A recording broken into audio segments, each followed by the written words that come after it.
puppy. I know, right? Yeah. We have a puppy on our lap. Not we, lap. that's just you. I have a puppy on my lap. Her name's Ophelia. Say hi, Ophelia. Oh, she did. She licked the microphone. I hope that can be heard. She's afraid of thunder, and so she's hanging out with us while we record, sitting on my lap, being freaking adorable. She's for sale if anyone's interested.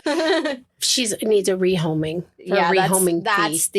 That's the politically correct term. Yeah, the PC way of putting it. Although she is a French bulldog with an extra long snout because she's healthy. Yep. And we'll never need to have that surgery where they cut open their nose to make them be able to breathe better. No, this girl's going to be able to go hiking and biking and do all the things. Yep. Surfing. Yep. She's going to be an adventure pal one day. Yep. When she's big enough. Yep. Okay. Anyway, quick little life recap because we've been gone for 86 years. Quick. Well, I've been bedridden for about 5 weeks at this point. So that's part of the issue.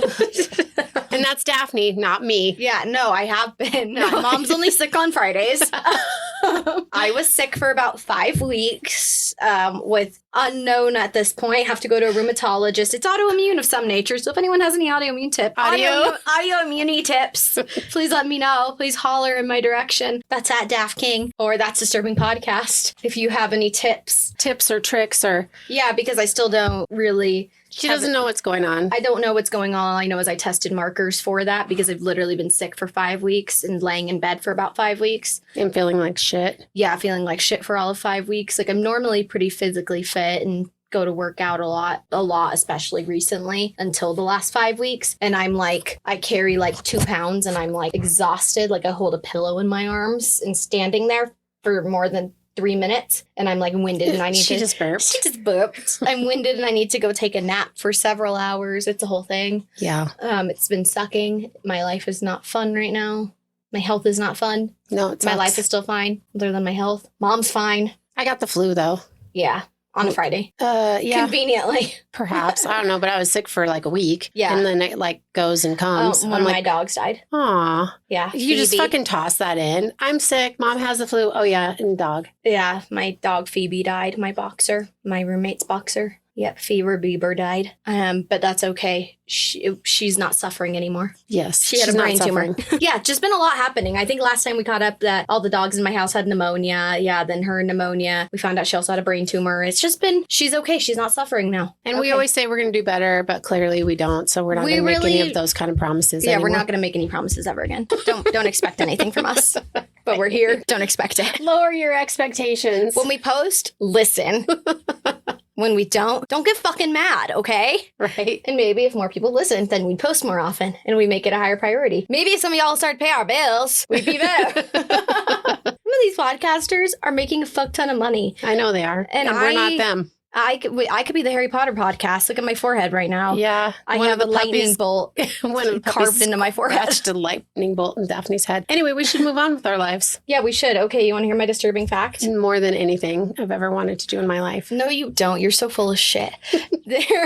This is a real thing, okay? Mm-hmm. It's a fact. Hence the term disturbing fact. There is an organization that's called the International Cruise Victims Association. I totally believe that. Because so much shit happens on cruises. It's more about the missing people, the people that fall off cruise ships. Even better. Like, there's only a minimal amount of them that are found ever again. Mm-hmm. International Cruise Victims Association. And it's all it's a volunteer organization. And it's a NGO, a non-governmental organization. And their description says, since 2006, International Cruise Victims, Inc. has grown to include members around the world. All of our volunteer staff is made up almost entirely of victims or survivors in the tragic events which occurred in the course of a cruise voyage. Our goal is to contribute to a growing cruise industry where passengers and crew are safe from victimization by working with Congress and other agencies to improve/increase standards, regulations, laws, and justice. ICV also includes victims of a community of belonging and a voice with which they might be able to share their stories while providing assistance to others, which they seek in return to recover from injustices they have experienced. Nice. But the fun fact about them is that they can really only look for people for so long after they fall off a cruise ship. And I've got some stats here too about, in total, reportedly between 2000 to 2024, late 2024 is the latest update we have on these stats. There have been 418 recorded cruise and ferry incidents, which doesn't seem like a lot. Kind of does. But it is a lot. It just doesn't seem like, but for what it is, it's a lot of people. It seems like it because you go on vacation, you don't expect to die. Right, exact. Well, I mean, they're not all necessarily dead, though. Some survive. Late 2024, that's the latest that we have this information, these stats.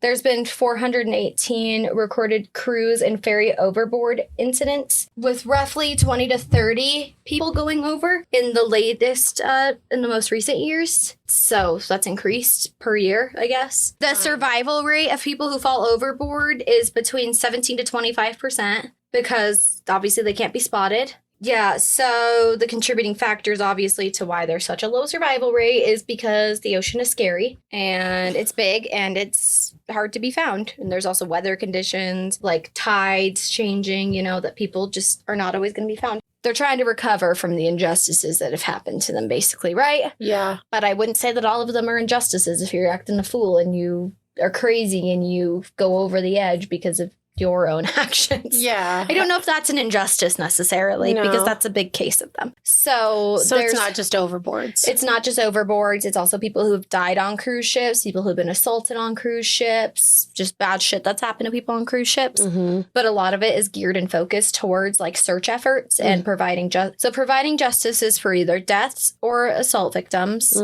or searching for missing people that have gone overboard or like missing from ports and don't come back, those kinds of things. Right, like they're on a excursion. And they don't come back. Yeah, like Amy Bradley, which I will jump into her story really quickly because she's one of the featured ones, which I'm not going to dive into all the way because there's like a new Netflix documentary and stuff about her. You know who that is, don't you? No.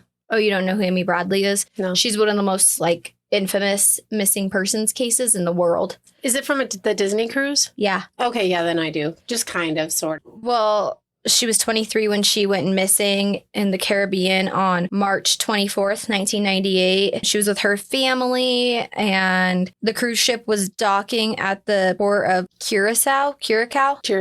Yeah, I'm sorry. I suck at words. It's okay. Nobody should be surprised. They boarded the ship in St. Thomas, and then she went missing from there. I'm not exactly sure of all the details what happened. Like, some people were saying that, like, she was taken. Some people said, like, she fell overboard. I haven't watched the documentary. I don't know too much about her case. I don't want to, like, that's what I'm saying. I don't, like, want to give a whole thing. But, like, she's the most infamous, so she's featured on here. But there's a lot of them that are featured on here. Like, there's a lot of people's death stories. But there's other people's stories on here, too. It's actually pretty interesting. You could give it a peruse. But it's also really sad, so keep in mind of that. That, obviously, some of it's people who they're never going to see their family member again who went missing. Yeah. The odds of falling overboard are about 1 in 1.25 million people. 1 in 1.25 million? So it's like winning the lottery? Yeah, basically. Not a good lottery? Not a good lottery at all. A lot of why these incidents happen are recklessness, like you're being stupid. You're drunk and you're hanging off the edge and you shouldn't do that because that's just not a great idea. Yeah, it's a bad plan. plan. I would call that not an injustice. I would call that a self-deprecating action. Yeah, a stupid move. A stupid move on your own part. Like, I don't know what you'd expect. Right. Otherwise, because also weather can change in an instant. So, the boat all of a sudden gets real freaking bumpy. You're gone. Yep. Intentional acts, pushed over, taken, something happens. But a lot of, obviously modern cruise lines have more safety precautions built in, like higher railings, like not just barred railings, but like there's like plastic in between the bars kinds of things, solid railings. So solid like fencing off. So you have to like climb. Yeah. So you have some kind of a boundary. So you can't just like fall over. Something has to happen in order for you to be launched over. Exactly. As you said, self-deprecating or otherwise. A little note for if you fall overboard. Some little help, some little hacks, some little tips and tricks if you find yourself in this position. Stay afloat. If you find something that can help you stay afloat, stay afloat. If you see a piece of wood adrift, like grab it. stay up with it. Signal for help. You know, the international signal for help is if, you see someone and you're not supposed to be in the middle of the ocean, you put your fist on top of your head and you move it up and down, like with your thumb towards your head. I'm doing it as if you guys can see me, and your pinky to the sky and you move it up and down. That's the international help signal when you're in the water. Conserve energy, remove your clothes if you can. If you remove your clothes, it helps you stay more buoyant. And then if you witness someone fall over, tell the crew immediately. Right. Do not wait. Be like, yeah, like an hour ago, I saw someone's in their room and they just see someone go down past them. It must have just been a very large bird. Right. No, I'm going to go grab a slice of pizza. Yeah, that was someone who fell off a cruise ship. Okay, that's all I have. What's your case? Because we're like 20 minutes into it, although some of it will get cut. Thank you, Ophelia. Although I did love her. I love her too. She's so They're all freaking cute. Okay, you ready? To rumble. Okay, sorry.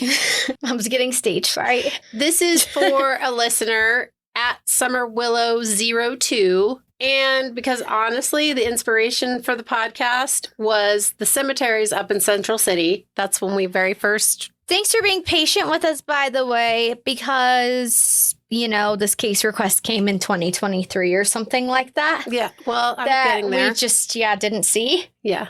So we're sorry. Yeah. But now we have gone through every single message that has ever been sent to us just to fact check, back check, do all the checks. Check, and double check. Triple check. Yeah. And I did send her an apology too. And I said know, I'm she was going super sweet. to work on it. Yeah. She's really nice. She invited us to go camping and stuff. Yeah. It was really cool. So we'll be there. Don't worry, eventually. Next year. Puppies pending. Puppies pending. No, next year I'm doing some summer things. Any hoodles. When Daphne and I went to the cemetery on one occasion, because we do that kind of frequently, go up to those cemeteries. It's like our fall tradition every year, though. It's been a while, but we're doing it this fall. Come hell or we did high it water. last fall, didn't we? No, We didn't. I don't think so. I don't know. doing Last year felt like 12 years ago. So I know. Yeah, because I'm like, already it's almost fucking October. And It's October this week. I know. I was driving this morning. I was like, fuck, it's October this week. Anyway, okay, back to it. So on one occasion when Daphne and I went to the cemetery, one specific cemetery that we go to, it's like the biggest one up there because there are like multiple little mini cemeteries and like there's a ton of fucking cemeteries up there.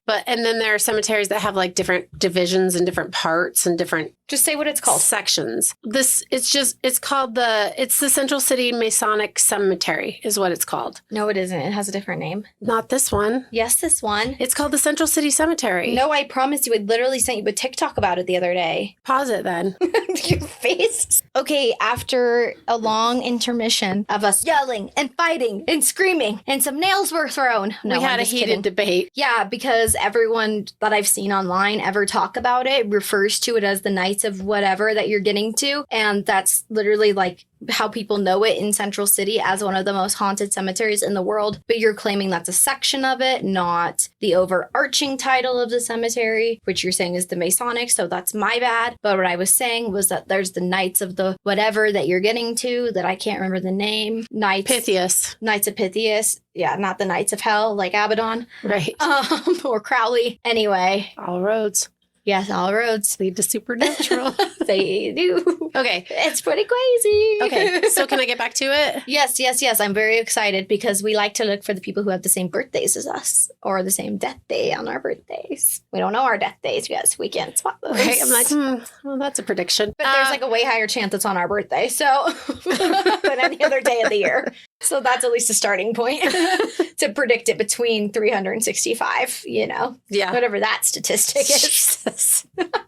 Okay, we're done.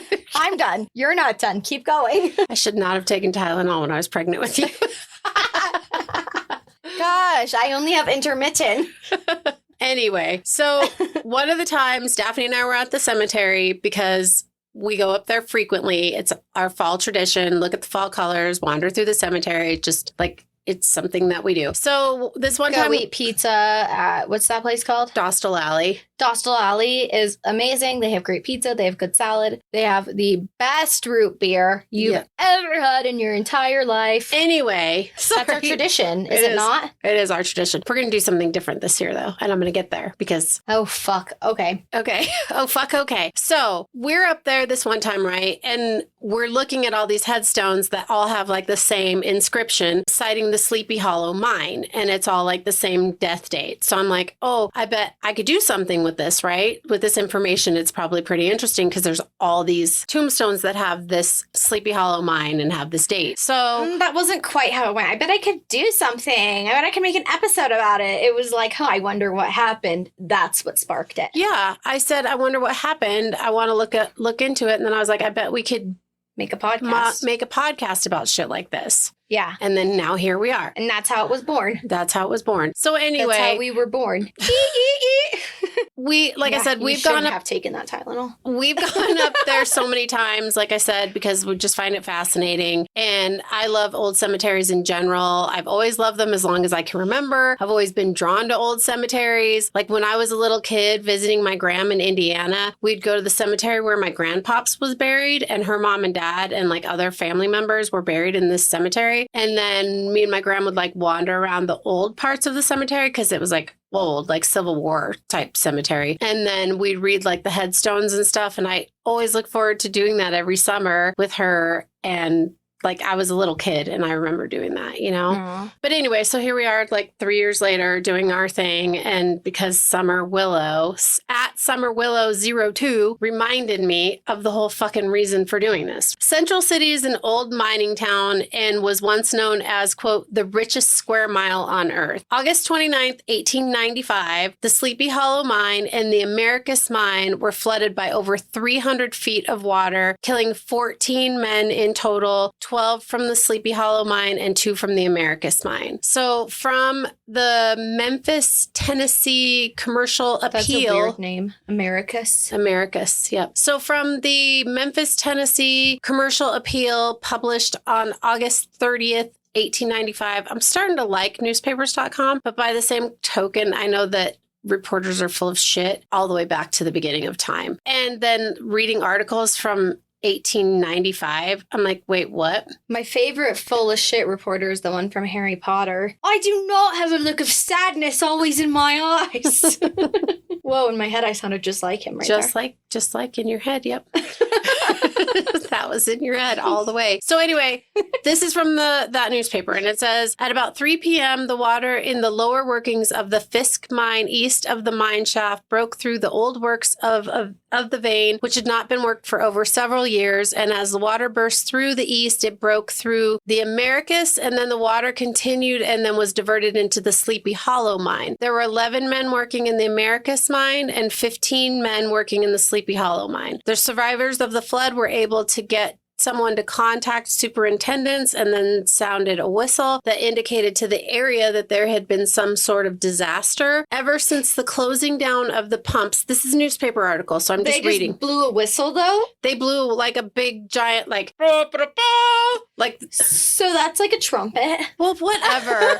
They're like, I don't know, they're blowing whistles. Hear ye, there's a flood. I don't know. It's just whatever sound, like a train whistle, maybe. Okay. Like some big whistle that the whole town can hear. That just makes me laugh thinking about somebody like a referee. Yeah.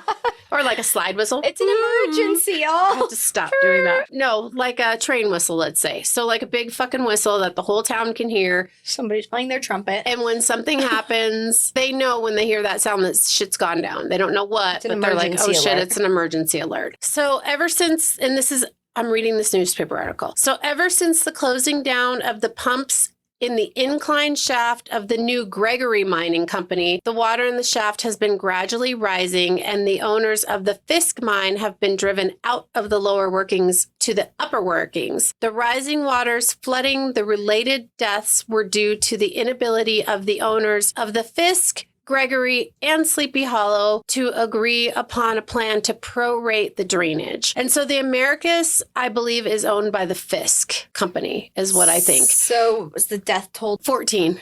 That's only 14. I thought there were 26 people involved. There's 14 deaths total. Okay. I mean, we've never counted it, you know? Yeah. So I'm not sure. Like, I remember seeing it up there, but that there are like a ton. You're like, whoa, this day, like it just, Yeah, it just keeps going. Right. But Well, I it's wasn't just- ever counting. No, how many you're not were. counting, and it's just weird. It's just seems like a lot when it's coincidental that they all say Sleepy Hollow Mine or Americus Mine, which only two of them say Americus because there's only two from the Americas. But anyway, so in other words, because they couldn't agree on who was going to pay for what, they stopped the pumps and then 14 people died. So the rescue That's attempts, fucked up. every miner, and I'm just going to say this right now. I just They're fucking... like, yeah, these 14 people, they don't matter. Fuck it. No, I rabbit holed on this, so I apologize. But I thought it was interesting, and that's why I said, God, I hope you like this, because here I go. And I'm like, this isn't exactly what I had planned on doing, but I just thought this was really fucking interesting, you know, because it just is goes to interesting. show we you. like history. It's that history. That the people in charge don't care about their lower people. Yeah, That's what I said. I said, wow, that sucks that they were just like, those are 14 lives. Meh. right. It comes down we to the saved money. 12 of you. That's a little bit less than 50%, but we'll try again next year. Most of the people in there died that day. You just said 14. There were 11 people working in the Americas, and 2 of those people died, and there were 15 in the Sleepy Hollow Mine, and That's 12. 26 people total. Yeah, 14 of them died. Right. So if 12 of them survive, it's not 50-50. No. Okay. That's what I said. It's fucked up that they're just like, 14 people. Well, but we'll just stop the pumps. the whole thing is just that people It's all are fucked up. Yeah, that people have always been people, and it always boils down to money. Always Yeah. boils down to money. So whether it's now or 1895. On the rescue attempts, almost every miner was willing to attempt to rescue their fellow miners. The miners were lowered into the shaft, but because the levels of gas were so high due to the water pushing the gas to the surface, the candles used to determine the amount of oxygen in the mine kept going out. So the rescue efforts were futile at that point, because they used candles to make sure there was enough oxygen, because if there's not enough oxygen, a candle can't burn. And so once a candle goes out, they're like, well, shit, we're not going to be able to breathe. So that's your indicator of, I can't breathe. No candle, no oxygen. We can't breathe here. And that wasn't just for something like this. This was just like in general, right? They had these lanterns that had candles in them, and they knew if the gas was getting high because the candle would go out, or if they were going too deep and there wasn't enough oxygen. That's really sad. It's really sad. But anyway, so they knew that the rescue efforts would be futile at that point, and one man named Henry Prisk was found at the 300-foot level, and he was brought to the surface in an, quote, an insensible condition, and the rescuers were not able to descend past the 300-foot depth. It was thought anyone below that wouldn't have survived because of the water and because of the gas anyway. So that was the one person that they actually got out. Right. The rest of them got out. So Henry Prisk's story, the rapid rise of water, and this is again from the newspaper, and this is from the Rocky Mountain News, a Rocky Mountain News article. Okay. The rapid rise of the water drove the foul air from all parts of the mine shaft, and it was sometime before the 300-foot level could be reached. Finally, some daring miners reached this level and found Henry Prisk lying unconscious. Oh, well, I guess this is their story. This is the reporter telling the story. Then Henry Prisk tells his story, right? Okay. So my bad. But it just is Henry Prisk's story, and I'm just reading it. So Henry Prisk, lying unconscious near the shaft, having reached the point where he was overcome by the gas. He was taken to the surface and he was revived with much difficulty, but he was revived. He could remember nothing after reaching the level where he was found, but his story of his escape was thrilling in the extreme. That's why I said I'm like 1890. Too much lack of oxygen to the brain. I'm like can't remember what's going on. 1895 words. I'm like, what? Yeah. But yeah, because this is literally a direct quote from the Rocky Mountain News. So Henry Prisk, his son William, and Tom Williams were working together in a stope just below the 500-foot level, and they heard the roaring and felt the rush of foul air, and at once started to escape by climbing through the stope to the 500-foot level. Young Prisk... So through the stope up to the 500-foot level, because they were below the 500-foot level. Mm-hmm. And stopes, I'm thinking they're like timbers or something that they are able to climb up through the mine shaft. Levels. Yeah. So young Prisk was in the lead with his father closely Why didn't you following. look that up? Because I tell you what, dude, I could have gone on forever. I've cut so much of this because I'm like, Gail, shut the fuck up with yourself. Anyway, so young Prisk was in the lead with his father closely following and Williams bringing up the rear. Faint and dizzy with the foul air that was rushing upon them, they struggled on. While crossing an old winds on a timber, young Will suddenly became faint, and without a word or a cry, he dropped, and the agonized father could hear his body splash in the water far below. Oh. On struggled the two remaining men. At a point was reached where it was almost impossible to climb out without help. Williams helped Prisk over the place and made a leap himself to get out, but missed his hold and fell back. Oh, he had, fuck. Yeah, I know. That's why I was like, that's why I kept going, because I was like, oh my God, this is like, oh my God, what happened next? What happened next? So he had injured, nail biter. Yeah, he had injured his back in the fall and was unable to rise. Mr. Prisk saw him fall, struggle to rise, and then fall back again, calling that he had hurt his back and for him to go on without him. Prisk's head swimming. Oh my God, it's like a horror movie. Just go on without me. I'm not going to make it. Yep. Swimming, head dizzy, and dizzy brain, Prisk did stagger on, leaving his comrade to his fate, for he could do nothing. He reached the shaft and climbed to the 300-foot level where he could go no further, and he sank unconscious on the bottom of the level with his legs hanging over the shaft. Ah. From Mr. Prisk's description of the place he left Williams, it is thought that if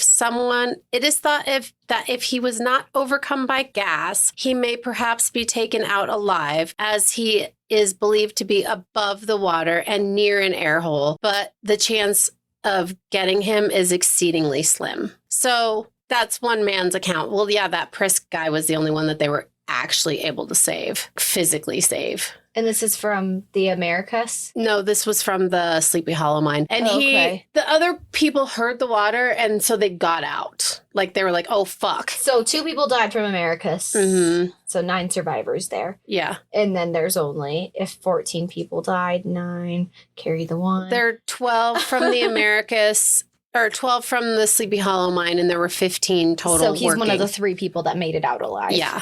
Of the Sleepy Hollow mine. Yeah. So, God, somebody needs to make a movie of this. How sad. Though. Yeah. Actually, I don't know if I would watch the movie, because that would be like really sad. Like, it was stressful just reading it. And then, like I said, because it's an 1895 article, I'm like, wait, what's that word? What did they say? It would be a good thriller of like edge of your seat. Yeah. Well, Story just of survival. reading it was an edge of your seat. And she's like that. Just reading it. Reading it. One of the first men on scene. Thank you. One of the first men on scene at 3:30. And the way you just giggle. A superintendent of the Fisk mine said he heard a strange roaring and gurgling, and when he looked into the mine, he could see the water boiling and whirling. So it's like, it's heated up now. Well, and it's just flooding. The water is just like rushing in, right? Because all these pumps that haven't been pumping for a fucking year, the water's building and building and building and building, and all of a sudden it just bursts through. Fuck. So survivors from the Americas mine said that... Cheap motherfuckers. Yep. Survivors from the Americas mine said they were under an old stoop and commenced to climb for their lives. All were familiar with the workings, and led by Pope, which is the guy's name, they finally reached an old stole which blocked them from the shaft. Pope had his axe with him and at once commenced to cut his way out. It was a desperate time. Below them, they could still hear the roar of the water and the crashing of timbers as they were floated from their places, and they looked at each other in terror as their comrade chopped and hacked as only a man fighting for his life and the lives of his comrades can work. In an incredibly short time, a small opening had been made, and one by one the men crowded through it and climbed to the surface, escaping not a moment too soon, for the flood was at their heels when they left the old stole behind. 2 unfortunate men who were drowned were working at the bottom of the shaft and must have been overwhelmed before they could even give the alarm. So that's the Americas. I gathered. Okay. Because you said 2. Yeah. So Aw, Pope really cared. What a good guy. Yeah, he's like, I have to get the fuck I hope out. he And I'm won going a to help my Heroes people. Award or something. I know. I didn't keep going because I was like I said, Gail, stop. I know, but that's literally a hero. It took over a month to recover all the bodies. A month. Fuck. Rescue efforts were dangerous due to the gas in the mine and the flawed ventilation system that contributed to poor air quality in the lower levels. Following are the names of the dead in the Sleepy Hollow mine. Thomas Carbis, brother of mine, foreman, timberman, 7th level, wife, and 3 children. So like they give a brief description, obviously. Yeah, most of them. William Thomas, up there. bucket filler, 7th level, wife, and 1 child. Nazario Marietta, minor, 7th level, widower, 1 daughter. It's kind of sad. Oh, that he left a daughter behind because his wife had died. Mm-hmm. Aw, that's really sad. I don't understand why. I don't know. I don't know where I'm getting at with this. Not that this isn't a proud job, but they died doing it, right? Like they weren't saving lives, like how they put like on like nowadays, like if you see like a firefighters or someone in the army killed in the line of duty, right? Or Yeah, thank but you they're for doing your a job. service. It happens now. There's still mines and miners. Remember when those miners were trapped a few years ago? No, but my point is like I don't understand why that's commemorated on their tombstone. What do you mean? Like that it said bucket filler. Oh, this is not necessarily on their tombstones. Oh, This I is thought just you were the description reading of what's the on person. their tombstones. No. Because sometimes they have, like their little descriptions on their tombstones. No, this is from the newspaper article, just citing the victims and like their position in the company and their family who they left behind. You see, that's very different than what I was thinking. No, if this is something like that, because I'm like, I just don't understand why you would want to commemorate the way you died. You know what I mean? Unless it's like this is from the newspaper. Unless it's like the hero story of, the people killed in the line of duty. No, this is the newspaper just reporting on the people. And that was like all. their that was deal. my comment. But okay, I didn't know that was just a sighting. Yes. James Harris, 7th level, track layer, single. Obed Prouse, bucket filler, 7th level, wife. Nicholas Vegas, 7th level, trammer, wife and family. And sorry if this is boring, but I just thought they deserve to be It's not boring. mentioned. Benjamin. Benjamin. I just thought it was on their headstones. And I was like, I just don't know why you... A, I don't recall this. And B, I don't know why you would want to... Right. Be like, yeah, they went out in the mine. Benjamin. Fuck that. Benjamin Brocklebank, 7th level minor, West Drift single. Perger Giovanni, 7th level, East Drift minor, single. Thomas Williams, 5th level. So Thomas Williams, I think that was the one that was with Prisk. 5th level. It was whoever's last name was Williams? Williams. Yeah, so Thomas Williams. Because that was his son, William something. William Prisk. Yeah. So 5th level, trammer, wife, and 1 child. Martino Ricono, 5th level, West Slope, minor, wife and family. Stefan Valero, 5th level, West Slope, minor, single. William Prisk, single, 18 years old. And following is a list of the dead in the Americus mine. It was Aquilo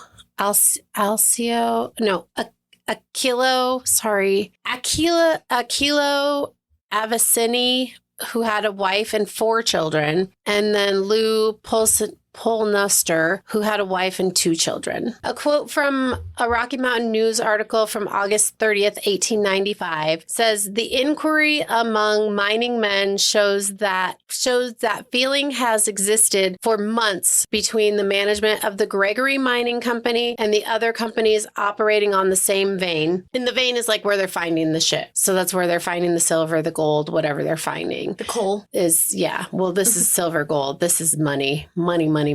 Okay. Like Leadville, they found lead and copper. Where they found what? In Leadville, there was copper and there was lead.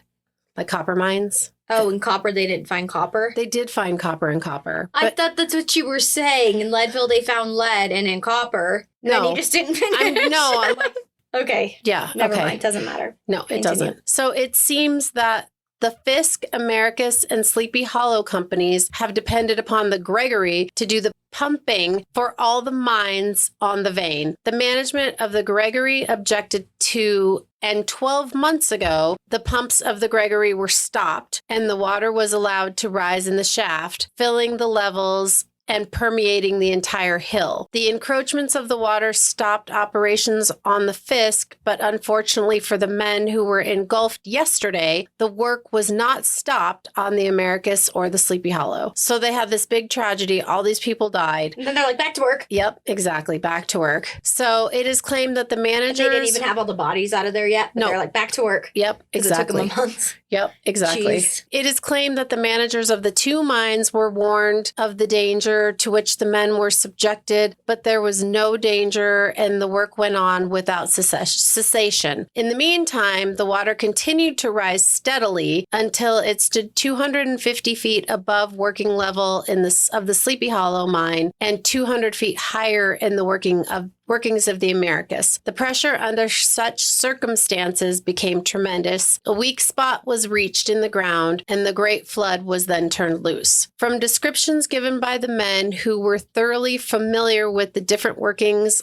on the lode, it is evident that a tight bar of ground extending downward between the Gregory and the Americus kept the water from running through it. And it is said that about 3 weeks ago, a foreman of one of the mines was requested to ask the state mining inspector to visit the mines and pass judgment on the safety of the Americus and the Sleepy Hollow, but did not do so. It was a game of freeze-out, remarked a well-known miner last night in speaking of the position of the different companies on the lode of the past year. The Gregory company pumped the water until the owners got tired and went into the courts for redress. The other companies still refused to assist in pumping. Why do I want to say pumping? Anyway, assist in pumping, and the Gregory people stopped the work, stop the pumping. J.F. Hopkins, manager of the Sleepy Hollow mine, was frequently warned of the danger and warned the danger to his men that if the water ever got started, not a man in the mine would escape. But he always said that he didn't believe there was any danger.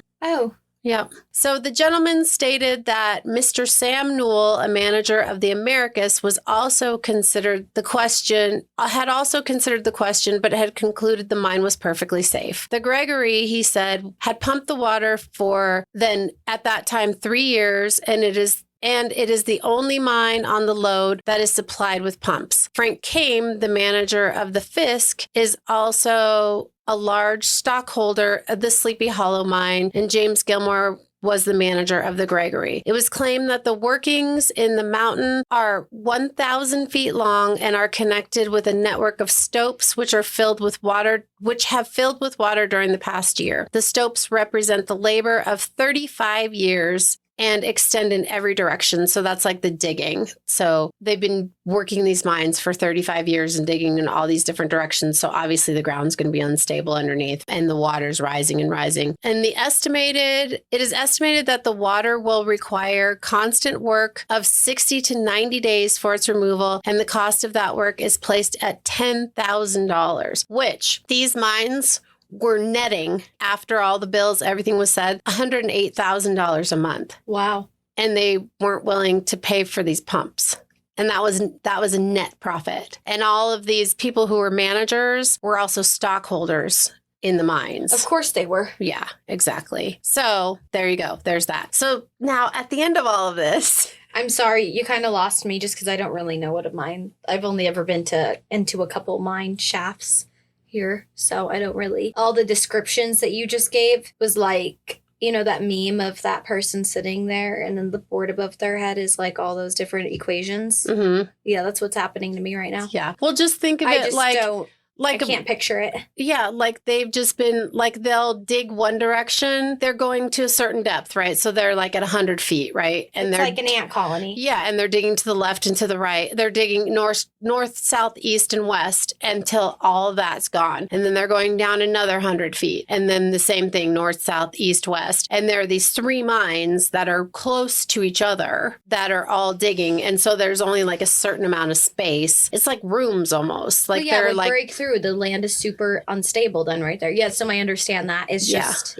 what did it say? What did I say? 1,000 feet long. Yeah, 1,000 feet long, blah, blah, network connecting of stopes. So anyway, once they break through the ground, it's not that durable anymore. I understand that. Right. The ground becomes unstable. And then the water table's high. And so the water is just rising and rising and rising. Right. Well, and underneath Earth anyway, if you dig into the Earth far enough, there's a shit ton of water regardless. Yeah, exactly. So after like, all this of is that, not all just runoff, snow or rain or whatever, that's collected and pooled. No. Like it here in Colorado, if you dig far enough, there's rivers underground. Yep. I mean, I'm sure that's for everywhere, but maybe not for everywhere. I don't know. But anyway, so after all of that, there are no reported hauntings related to the mines regarding this event. So I'm like, damn, I was trying to do this whole ghost story and I'm like, oh, this mine, blah, blah, blah, blah. And I'm like, hauntings. Yeah, that's a pretty sad injustice, regardless. Yeah, well, that's why I was like, I would go back and haunt the owners. Yeah, I'm like, I'm still doing this because I thought that was all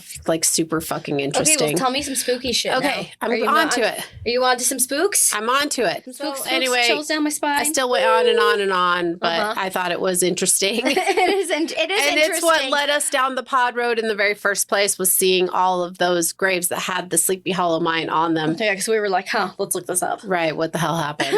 So there are other mine hauntings related to other mining disasters in the area. I'm glad you looked it up because I didn't. One story describes the ghosts of two miners holding back a crumbling mine tunnel to allow miners to evacuate an active cave-in. Sorry, words. Okay, the Pozo mine shaft, a mine that has been closed for nearly a century, is also said to be the home of several ghostly miners. At night, the faint yellow light of lanterns can be seen and the sounds of men working deep below in the mine shaft. And so the lanterns, like I said, they have a candle in them. Is this like Miner 49er from Scooby-Doo? Yep, exactly. Ooh.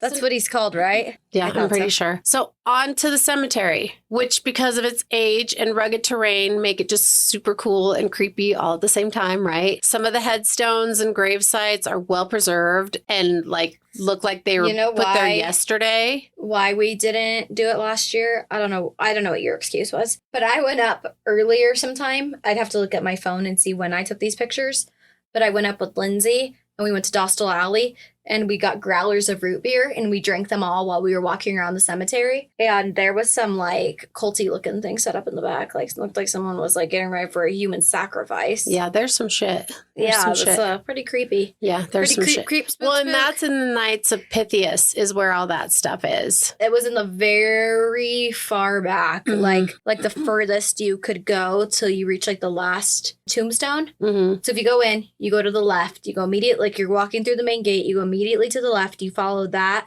path, the furthest path on the left, all the way to the back. Then eventually, but alongside on the furthest left, on the opposite side you can see the fencing to the opposite end of it. Mm-hmm. There's a road alongside of it. And there's a bunch of razors and ATVs and stuff that go back there and, go exploring up and down the mountains right there. Mm-hmm. So as far back as you can go until you reach a point of nothing else. But it's basically it starts to form a peak right there. And that's where you then lose the road and you can't see the people coming in and out anymore. Mm-hmm. That's where it was just so weird. It was I don't even sends chills down my spine thinking about what Lindsay and I saw. And there was red paint, spray paint in different spots of it. It was a wooden structure kind of like an occult thing happening. Oh, yeah. I didn't like it. Yeah. It gave us bad vibes for sure. And that cemetery normally does not give bad vibes, but that gave bad vibes. Mm-hmm. Sure, it gives you a little spooky, I'm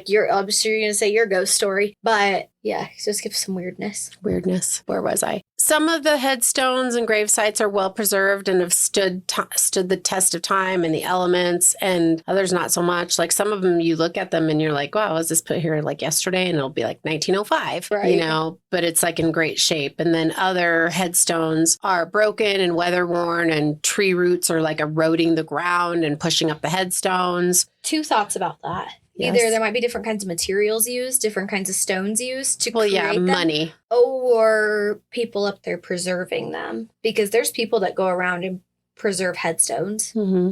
And but also the money, the people that had money to build them. Nicer quality ones. Yeah, yes, better quality stuff. You know what I mean? I do. So the stories are mostly of orbs of lights and light bursts showing up in pictures and stuff, fast-moving shadows that aren't attached to any tangible person or animal. And some people have reported seeing a little boy wandering around the grounds and then disappearing when he's approached. Aww, And honestly, I think that I've seen that.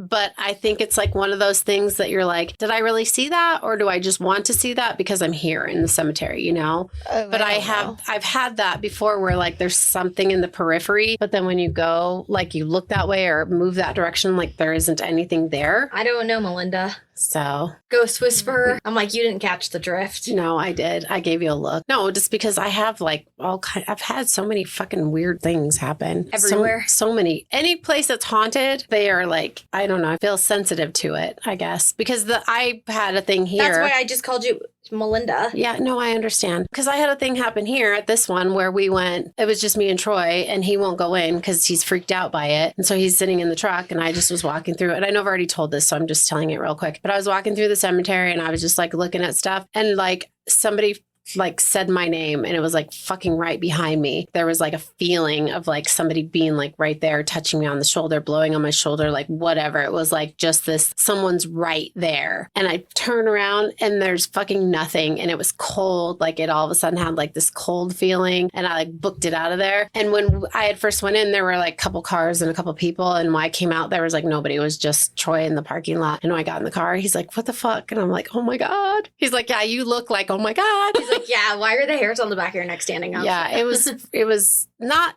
it wasn't there, scary. so it was know. startling, I guess. Yeah, Dad said you looked like pale as a ghost or something like that. Yeah, it was. Like Dad said you looked like you had just seen a ghost. What? Yeah, I didn't see one. I just heard it and felt it. So I totally believe in that stuff. I hate it when people are like, oh, no, it's not legit. Ugh. No, I think a lot of people leave behind a residue, if you will. Either you do or you don't. Yeah, either you do or you don't. Yeah, but some people do. So I'd say more than not people do, unless they don't, unless they have resolution. Right. Or if they don't have, not even that, but it's peace. like a happy time in their life where they want to stay there or whatever. Because like they say that about the Stanley, like there are a bunch of kids that haunt the Stanley, but there's no reported ever kids dying there. But they say that like maybe that was like the happiest time in those people's lives. No, there were some kids that died there. Well, not in the... Lucy. Yeah, but that was like in the 80s. I'm talking about like when the fourth floor was like the staff. Lucy wasn't in the 80s. Yeah, she was. I don't think so. I do think so. No, I don't believe so. Anyway, well... It doesn't matter. We can look it up later. We can. But So I don't think Lucy was the 80s. Let me keep going. People also report an overall eerie feeling or a feeling of unsettledness or a feeling of sadness upon entering the cemetery, which of course is a cemetery. Damn, I picked violence today, didn't I? But no, that's not right. No.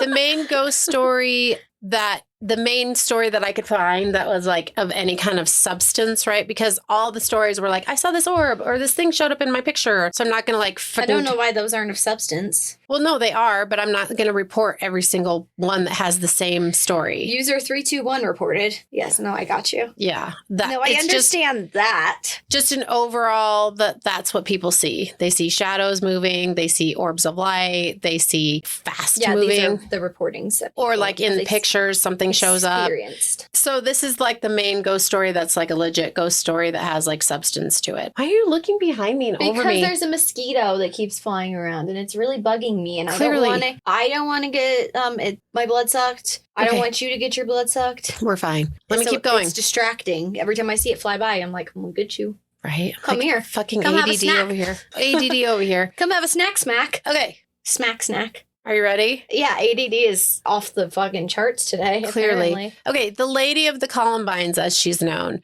Ooh. John Edward Cameron. That kind of sounds lovely, though. It is a lovely story, actually. John Edward Cameron became ill on October 31st, 1887, and he died on November 1st, the very next day, at the age of 28 years old. He was a fireman, and he was known to be kind, polite, brave, and would be a good provider. So many mothers in the area tried to get him to marry their daughters, but apparently he had a girlfriend in a neighboring town because he frequently took walks to Bald Mountain, so it was presumed that he had a girlfriend friend that lived there. Okay. And they just said he died because his heart stopped or something. Like there wasn't really, they didn't have like a cause of death, that like his heart just gave out, but he was sick and then he died. Okay. So John's illness-related death? Yes. John's funeral was attended by all the local and neighboring fire departments, as well as a large population of the general public. He was laid to rest next to his father, who had died 7 years earlier. After the funeral, a young woman in a black dress was seen lingering until the late afternoon and was seen visiting his grave almost every day throughout the long winter. In the spring, she was seen planting a rose bush on his grave. She was also observed on several occasions putting a bouquet of Columbines propped up against his tombstone. Then in June... bet Columbines would live up there, so I wonder why she planted a rose bush. Yeah, I don't know. Maybe because she couldn't plant Columbines. I don't know. Then in June of 1888, she stopped coming. 2 years later, she was seen coming again on a regular basis, but she didn't come every day anymore. She just came on 2 dates, April 5th and November 1st. November 1st was Amira's birthday.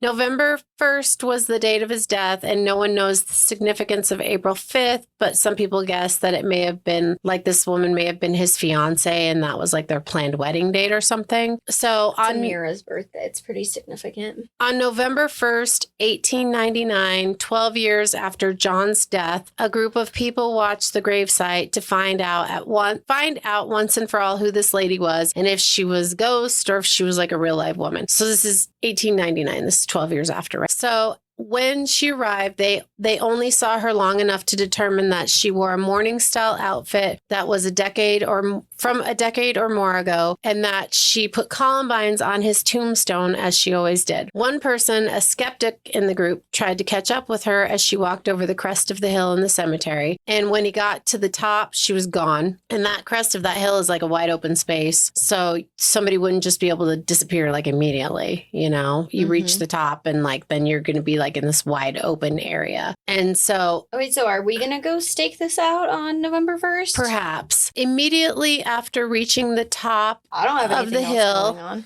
a fierce wind broke out and the group was forced to give up the search. John Cameron's mother didn't pass until 1912, and she never said anything about who the woman could be or was. So like she couldn't confirm or deny? No, she I guess, I don't know if she never spoke about it or what, but no, She's like, I nobody can't tell knows you about his secret lover. Right. Nobody knows. And with all good ghost stories, it takes on a life of its own. So some said she was a jealous lover who poisoned John and visited his grave as penance. And others said she was guilt-ridden because she refused his love and he died of a broken heart. But in any case, twice a year, every year, April 5th, November 1st, she can be seen delivering her bouquet of Columbines. Do you know, do we know where his headstone is? We can find it real easily because it's like one of the big monument ones. So it's like his family. Okay. Yeah. Cool. So other locations. Is it on the Masonic side though, or is it on the other side? No, it's on the Masonic side. Okay. So because I'm just telling, there's across the street, there's another cemetery. Yeah, that's what I'm saying. There are fucking cemeteries all over up here. Right, but we've never gone to the one across the street. No, because we always get hung up on those two. And we're always there forever. And then it's like, well, shit, we have to go. Maybe next time we should start on the other side. But I have been on the other side when I was a kid. I've never been on the other side. Or at least I don't think I've been on. Unless we've done it when I was a kid and I don't recall. Perhaps. I don't know. But I know I did it when I was a little kid. Yeah, the one literally across the street. Yeah. Yeah. Not like the two sides that are connected. No. No. But there's 4 cemeteries all right in that same area. And then they have the different sections. But anyway, okay. So the Knights of Pythias Cemetery. I thought you said it was Pythias. Pythias, sorry. The Knights of Pythias. I don't know. It's Knights of Hell. No, it's Pythias, right? Or Pythias? I don't know. Anyway. Doesn't matter. Well, it does, but... It's a tiny sliver of a cemetery where dead brothers of a secret fraternal society, the Knights of Pythias, are buried. So these guys were like a little secret society that the government recognized as its own little... Men of letters? Yeah. Yes, exactly. So all those guys are buried in that cemetery or that section of that cemetery, and that's why it has its own thing. But that's technically not its own cemetery. That's just the section. And that they have their own little inscription. But it's big and giant, I'll give you that. But It is not its own cemetery. It's just a sliver of another cemetery. Well, I feel of the main cemetery. That's just how most people who I've ever seen talk about it online. They're not talking about the overarching Masonic, right? They're referring to the overarching as the Knights of Pythias or Pythias. Pythias. Pythias or Pythias. Yeah. Well, that's because they didn't do their fucking research. Okay, well, I didn't do my fucking research, but I know you, and so sometimes I'm like, I gotta question it. No, I did my fucking research. It's just a Yeah, but sliver I know of a cemetery. you is my point in that sometimes it's like, Mom, no, you call me out for the same shit. Don't I know. even. I know, but I Don't did my research. Okay, even. no arguing. Ghost hunters report electronic malfunctions like cell phones dying, and they're fully charged and they just randomly die. And then they're randomly malfunctioning in the cemetery and there's no reason why. But as soon as they get out, they're totally fine. And there's like a lot of like what you were saying, but that's not in the Knights of Pythias. It's just the rest of that part, that portion of that cemetery, which is overall the Central City Masonic Cemetery. But there's different sections. There's a Catholic section, there's a Baptist section, there's a this section, that section, whatever. Yeah. But Jewish that's section. where all of the like shit that you were talking about on the backside, there's all this like people. Occultist activity? Yes. People leave stuff for people. People leave like toys for kids and teddy bears but they put them and on. yeah. Well, this was that thing that you're talking about was a whole different setup, and I didn't see that, and I didn't read anything about that. But I totally believe you. Well, that's the only time I've ever seen it, so that's why it sent shivers down my spine. And Lindsay was like, I've never seen that before either. She's like, I don't know what's up with that. Like, we're getting the fuck out of this area at least, and we're going to go back to the more ghosty area, I suppose. Not where the people are the threat, but where the ghosts could be the threat. I don't know. Right. Not where some real oogie boogie person will come out. Okay. Yeah, exactly. So anyway, so there's all that kind of stuff up there, like that people are leaving stuff, and there's yeah. And there's also some like makeshift, like where a body might not actually be buried. Who knows? But well, that's why I said too, like it's creepy because like the tree roots and stuff like have unearthed shit, and you're like, or there's like just random urns sitting next to headstones and stuff. So it's like, are somebody's cremains like in that urn? Like nobody's gonna fucking touch that and see, or I wouldn't anyway. Oh, I'm not fucking with that. No, but I'm just saying, haven't you? I remember seeing that up there. There's one specifically that I can think of that it's not a headstone, but there's like a cross. And there's like somebody's name like near the cross. Like it's in the same 2 square feet radius, right? Like 2 square feet radius. That doesn't work exactly like I thought it would. Any hoodles. The same 2 foot radius, same 2 square feet. There's a cross. It's got someone's name. There's like a teddy bear. There's fake flowers. That's what you're probably thinking of too in your head. Mm-hmm. But there's not a headstone there. So who knows if somebody's buried there or not. I get the impression that it's a kid or a teenager, a tween maybe that's buried there, a girl. Yeah. I believe that one is a girl's name. Well, and I've seen like a flower lay there, and then on other ones I've seen like a bottle of beer. Yeah, there's a flower lay there. Yeah. And there's a couple random ones like that. Well, and there's one but it's that little girl's one that I can think of, that I can like point to in my brain specific. But that's also the other ones I can think of though, that one, that specifically that little girl's one, or I don't know if she's a little girl or not. That specific one with the cross is not a grave marker. It's just like a little memorial within the cemetery. There's nowhere to point to if there's a body there or not. So I'm saying I don't know if there's a body under right, there. There could be or could not be. Yes. All right, moving on. The Lace House Museum, which has been moved from its original location because of the gambling boom in Central City and the Black Hawk area, is said to be a pretty active place for ghostly activity. People report hearing loud spirits, voices, laughter, banging, slamming, shadow figures that are accompanied by disembodied footsteps. So there's that. So now I'm going into the haunted buildings. But anyway, so the Lace House is one, but that has like the least kind of attached. Where is that? I'd have to look because it was in Central City, and I think it just got moved up the hill because when I was growing up, Central City was literally like this old wasn't a ghost town per se, but it was like all the buildings up there were like those super old buildings, like the ones that you see that are like way up high on the hill. It's some like of them brand new Black Hawk, and then you get into Central City. Central City's old, Black Hawk is new. But a lot of Central City's been redone too. So, but not like Black Hawk. But Black Hawk's like modern. Yeah, it's like Vegas and Denver, or Vegas in the mountains. Yeah, it's like a city in the mountains. Like little mini Vegas. But yeah, when I was a kid growing up, it was like just all these old buildings and candy shops. That lived up there. Yeah, Cindy. I remember. Her house was super haunted. Mm-hmm. Yeah, because all kinds of shit happened up there. Yeah, she lived in one of the super old houses, though. That, like, if you look up pictures of the house, if you look up the community, I wouldn't want to drive on this in the ice. I tell you that. Oh, I know. In those neighborhoods. Yeah, that shit's rough looking. Yeah, it is. All right. Yeah, I was just going to say one of those houses she lives in one of, like, the 5 blocks of neighborhoods that's, like, right there that's going up that hill. She lives in one of those houses, and those are super old houses. And she said that her house is, like, haunted as fuck. Her and Darby always used to have experiences that she would tell me about. Nice.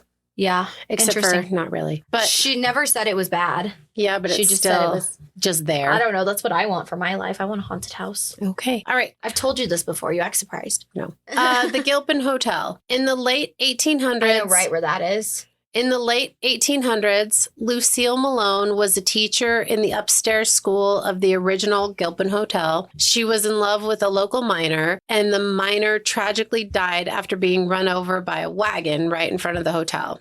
Ugh. Lucille, overwhelmed by grief, jumped from the second floor balcony of the hotel, and she died from her injuries on the same street that her lover was killed. And her spirit is said to still live in the building. On the What about his? No, just her. Okay. On the second floor, guests and staff have reported seeing the ghost of a woman who has been identified as Lucille. A hotel manager once saw a woman entering a second floor room, but when he got to the room, there was no one inside, and the room only had one entry. A man whose girlfriend was a bartender at the hotel lived in one of the upstairs rooms. The guy said that the only way to turn out the light in the bathroom was to twist the bulb, because at this point, the hotel's like run down. This is before like the gambling time. So this is just like when it's kind of like a little touristy town, and like if people have relatives staying or whatever, they put them at the Gilpin. Right, it's the locals going there to drink. Yeah, exactly. So before he went to bed one night, he untwisted the bulb and he hopped into bed. And during the night, somehow the light was back on. He got out of bed to unscrew the bulb, and then he heard a clatter from the first floor, pots and pans dropping from the wall to the ground. And he thought that there must be a break-in or something happening. So he grabbed a baseball bat. Baseball bat! Hey! Right? And he crept down the stairwell. I've never seen a baseball field up there. He crept down the stairwell to see the kitchen totally engulfed in flames. The guy started shouting to let everyone know that the place was on fire, and the 8 to 10 guests that were staying in the hotel were able to evacuate. He was able to carry out one person who had collapsed from smoke inhalation, and unfortunately, one person went back in to get some paperwork, and that person never came back out. Oh, fuck. Right? Like, dude, it's paperwork. Come on. Lucille? What the fuck? Why are you starting fires? And no, Lucille did not start the fire. Let me keep going. Okay. So the guy was convinced that Lucille had turned on the light to alert him of the fire and saved his life. That's what the guy thought. Not that she started it, but that her turning on the light. Lucille's a hero. She went from being a supervillain to a hero. Yeah, just like that in your fucking brain. So after the fire, the hotel was renovated into the Gilpin Hotel and Casino, what it is now. And guests and employees still see Lucille. And one of the restaurants in the hotel is named for Lucille. And I looked up the menu and we're totally fucking going there. That's our new fall plan. That was what you were getting at. Like, no more Dostal Alley. We're going to Lucille's. Salad and there's stuff. No, everything's fucking gooey and gluten-y and gooey. What does it have to do with gooiness? I don't know. I think of gluten as goo.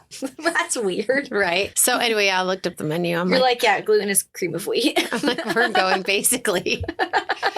We're going there. That's funny. So okay, all right, I'm good. We can go. Let me know when. I'll be there. The Central City Opera House. Mike, we've been there.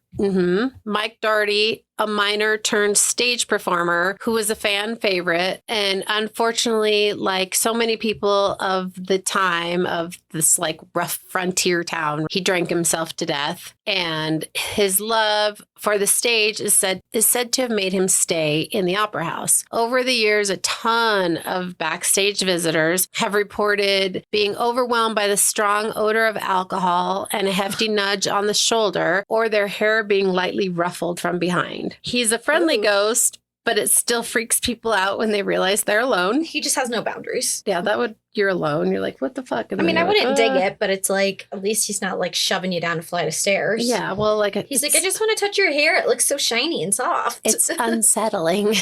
There are reports of strange flickering orbs of light that seem to float across the stage when there are no stage lights on, and they just disappear into the wings of the stage. I'm just thinking about one of my friends who would be like, actually, can you go a little to the left? Yeah. There is the distinct sound of footsteps on the balcony that are thought to be those of a long since past female patron of the opera, and occasional cold spots have been felt which move from one corner to another backstage, and almost all of these occurrences have been reported when the theater is dark or it's not being used for performances. Okay. So, Totally. Okay. The Teller House. The Teller House has a painting on the floor called Face on the Barroom Floor. Painting is still there and has been beautifully... That's an original title. Right. Has been beautifully maintained by the Teller House. Legend has it that this is the portrait of a woman who was painted by a distraught miner when his wife died of consumption, so tuberculosis. And as the story goes, the miner drank himself into a stupor and then painted his wife's portrait on the floor, speaking tenderly about her as he painted all night and past noon the next day. Once the man was finished, he fell asleep and he never woke again. He was, of course, buried next to his beloved wife, and people say that the couple can be heard talking tenderly to each other through her portrait on the floor on the anniversary of his death. Aww. Yeah. I'm like, what is when us is with his death? tuberculosis? Huh? What's up with us and tuberculosis? What do you mean us? I feel like we talk about tuberculosis a lot. Oh, I don't, because we're in Colorado and people came here because it was like supposed to be a better climate for people with tuberculosis. Yeah. Not to cure it, but like to breathe easier. Your leaving conditions. Yeah. Which, your you know, living conditions it's easier. like weird. Let's go to 10,000 feet. You'll be able to breathe better. Yeah. And then this is the last one, the unknown cemetery. So there are at least 4 cemeteries in Central City, and one of these holds the remains of a woman who was determined to be a witch by her peers. And if you can find her grave, it is said that a green mist will surround the area if you stand just a few yards away. Witnesses purport that if lightning is right, hundreds of maggots will cover the ground. If the lighting is just right, hundreds of maggots will cover the ground. What does lightning have to do with it? No, I guess if lighting. she's a witch, she can control the weather, right? Well, there's that. Okay, and then this is from all that stuff right there was from an article called Legends of America, Gilpin, Colorado Haunting. So this was a reader update to that website in April of 2005 by a woman named Julia. And she said, in the cemetery, I have a picture of a man standing in the trees just watching us take his photo. I also saw an old lady beside the broken pillar behind the cemetery and 3 orbs on the foundation by the front gate. On another occasion, a little girl appeared in the trees beside her grave. I've seen these types of spirits since I was 3. So yeah, it sounds like it. Sounds like she's like a Melinda also. That's it. I was going to say... The end. Thank you. I loved it. I had a comment instead of the Lady of the Columbines. I want to be known as the Lady of the Cherries. Okay. Okay. Okay. I'll go drop off bags of Olipop Cola frozen cherries at people's doorsteps when I die, or bags of cherries or cherry flavored stuff. Even though Daphne's like, I don't really like cherries, but everything's cherry lately. It's like, I don't really like cherries. Only eats cherries. Super good. Thank you. That was great. The mining stuff, I don't know, not a miner, so it was kind of confusing. Sorry. But no, you are a miner, so you get it. I'm not a fucking miner. I don't know what you're talking about. I'm just kidding. But okay, so Lucy, I'm just looking it up. Lucy, Stanley Hotel. Our little fucking debate. 1970s. Yeah, so not the 80s. Not the 80s, but it was fucking fairly recent. 50s. Well, fairly recent. Because that was when a lot of remodeling was happening. I guess maybe from the 50s to the 70s or something like that. Because I'm thinking it was a little bit of an older time period than the 70s. Yeah, well, it was the 70s. Anyway, that's it. But we were arguing back and forth about it because, I said, the you kids were right on the floor. all 3 times today. You were right. We get it. No, it's not about Friday. being right. It's just about giving the right information. It's not even Friday. You were right. I'm only right on Fridays when I'm sick. Yep. Okay. All right, that's it. Let's go. Bye. Finally, you admit it. You can follow us on Instagram. That's Disturbing Podcast. You won't send us an email anyway, but it's That's Disturbing Podcast at gmail.com. Thanks. Bye-bye.